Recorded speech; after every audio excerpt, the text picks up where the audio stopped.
sont les dossiers que vous avez menés de front dont vous êtes particulièrement fiers? C'est l'Université de Sherbrooke.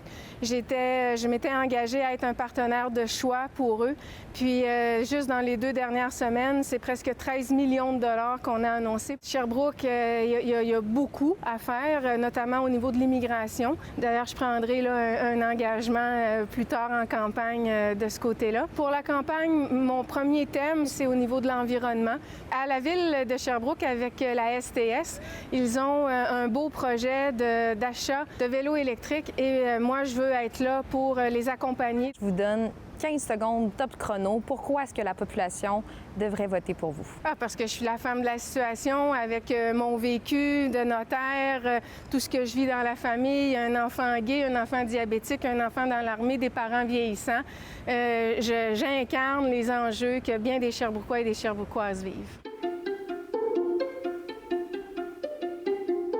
Je suis Andrea Winter, je suis finissante actuellement au baccalauréat en comptabilité à l'Université de Sherbrooke. Depuis que j'ai 18 ans, j'ai travaillé au bureau du député Luc Berthold comme attaché politique. Sur vos différentes plateformes, je voyais les thématiques de la pauvreté et de la santé mentale qui revenaient. Pourquoi ces deux sphères-là? La santé mentale, déjà là, que c'était un problème, déjà là, l'accès à ces services-là.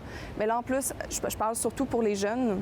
C'est stressant actuellement. Est-ce qu'ils vont pouvoir avoir ces emplois-là? Est-ce que plus tard, même dans la jeunesse, s'acheter une maison, ça va devenir de plus en plus compliqué là, avec l'augmentation des prix? Puis c'est ce qu'on veut avec le plan de la crise du logement aussi, aller jouer pour éviter l'augmentation de ces prix-là. C'est le seul parti qui a une vraie alternative contre Justin Trudeau. Les gens le disent, ils ont envie de changer de gouvernement, puis en votant pour le Parti conservateur, c'est ça l'alternative. Je suis une jeunesse, Sherbrooke, ça va de jeune. J'ai de l'expérience, j'ai travaillé, je sais gérer les dossiers, donc autant à Sherbrooke qu'à Ottawa, je crois que je vais être une très bonne ressource.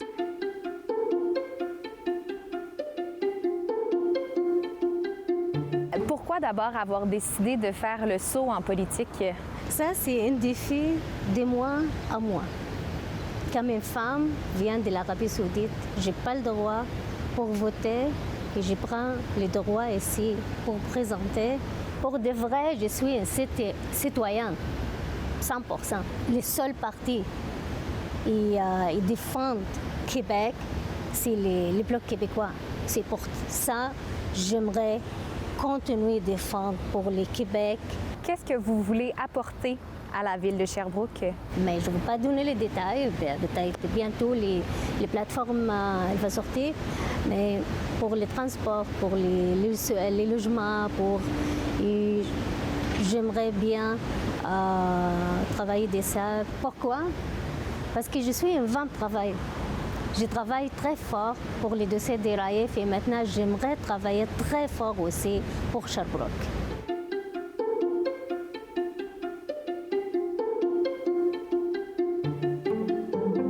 Je suis une personne très impliquée. Je fais du bénévolat depuis que je suis toute jeune. J'ai milité aussi beaucoup avec Amnesty International, des comités internationaux. Je veux apporter un visage jeune qui est là pour toutes les générations aussi. Des fois, les gens m'associent comme une jeune. Je vais être là pour les jeunes, mais je suis vraiment là pour représenter tout le monde. Je sais qu'on peut faire des grandes choses. C'est une ville impliquée, c'est une ville axée sur l'environnement. Je veux aller promouvoir ça à Ottawa. Je vais beaucoup miser sur l'environnement, la qualité de l'eau à Sherbrooke aussi, les anciennes canalisations qui sont obsolètes, la qualité de l'eau potable, les pistes cyclables aussi, promouvoir ça. Le train aussi, Montréal-Sherbrooke, ça va être toutes des choses que je vais mettre de l'avant. Il y a aussi la crise du logement qui est très importante parce que je la vis moi-même. Je connais beaucoup de personnes aussi qui la vivent. Donc, ça va vraiment être quelque chose que je vais essayer d'aider la communauté avec. Je pense que j'ai les valeurs à la bonne place. C'est sûr que j'aimerais que les gens votent pour moi s'ils s'identifient à mes valeurs et aux valeurs du NPD.